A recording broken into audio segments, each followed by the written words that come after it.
All right, received some requests, or at least a request, to show how I make my slip sheath. So I want to talk about the material, our press, and what kind of goes into everything, and give you an idea of how we do it. Just got a knife done today, so that works out for timing wise. First thing I want to talk about is I put at least 2 to 3 layers of tape on the blade itself. Once you start pressing it inside the sheath, it's nice to have that little extra room so when you're sliding the knife in, it doesn't get bound up, so it's not a tight squeeze. The sheath itself, we use either Schedule 20 plastic tubing sewer drain, or we got this recently. It's more close to probably Schedule 30. Not quite as thick as Schedule 40, but this stuff holds the heat a lot better than the Schedule 20 and allows you a little more time when working with it. Basically, we get a 10-foot tube, cut off a section of it, split it down the middle, use a heat gun to flatten it out. I usually lay my knife in, get an idea of how long I want it to be, usually give myself an inch or more on each side of the knife, and then plenty long past where I want the sheath to stop anyway.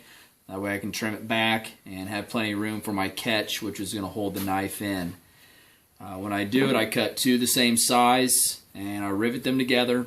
Once you get them heated up and in the press, it will keep them from wanting to shift or move around and keep everything nice and square. Moving on to the press itself, I basically have a hood here, hinged. Open it up. We've got refrigerant. What is it? Refrigerant pipe? Chilled water. Chilled water pipe insulation. It's just a very dense foam.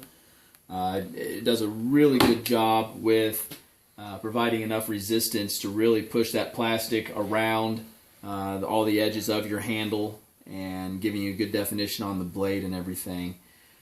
First step in a lot of this is we will heat this up. I need to get it nice and soft. It's nice and stiff right now, so I got to get it soft so that we can do that. I'm going to use a heat gun for that. I won't make you watch that happen, but we'll get it heated up and then come back when we're ready to get it in the press and get it going. Alright, we're back. It's been just about 3 minutes.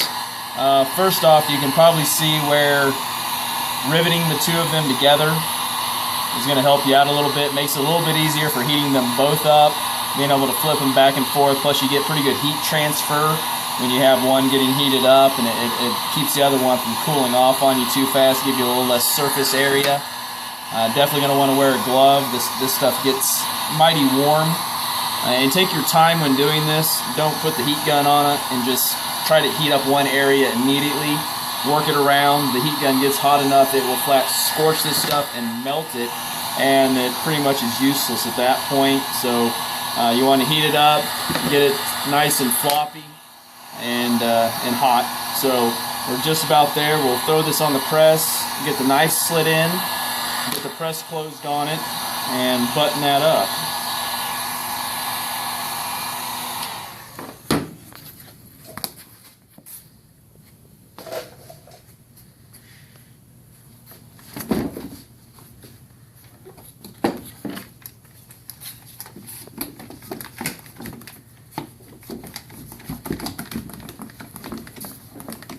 You can see this press here. We put a ton of pressure on it. Really need to compact that foam to get it wrapped around everything. That's why it's built pretty stout, 3/4 inch plywood.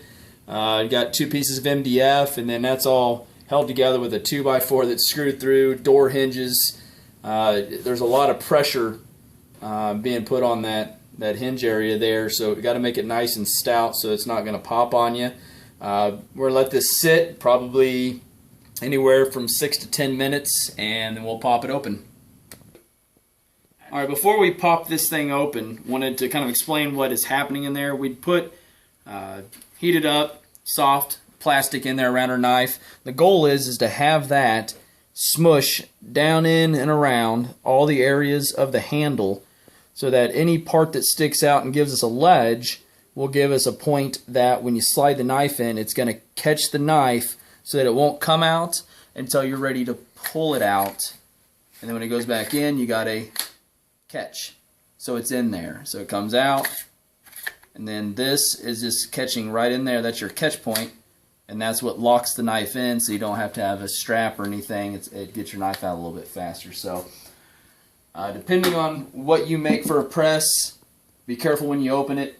Mine has a lot of spring to it. This foam is quite compact when it's down like this. When I pop these clamps, it's gonna open up pretty good for me. So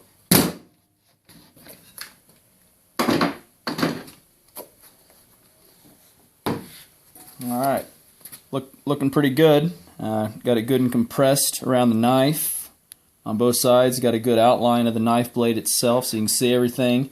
That tape has probably got us pretty good and stuck together in there, but that's all right. Yeah, got a layer in there that's all gooed up. So try to get this peeled out so we can slide the knife in a couple times for you here to show you the catch point on that. So get all that peeled off. And the knife is pretty hot itself from being in there. So so that's where we're at. Knife, excuse me.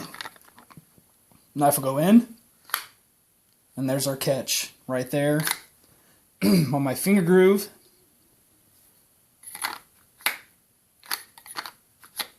It'll catch. I'm going to make another video. I've got a lot of work left to do. Still going to need to lay this out where I'm going to actually rivet it together in its spots, and then obviously clean this up down. I don't need this much of that of the sheath left. I'll be able to clean it up almost to this point right here, because all I needed to do is just get right past that to clip in so that it won't fall out. So we'll be making probably video number 2, possibly number 3, depending on how long it takes. If you have any questions or comments on any of this, feel free to leave a comment for us, and we'll get you answered. Thanks a lot.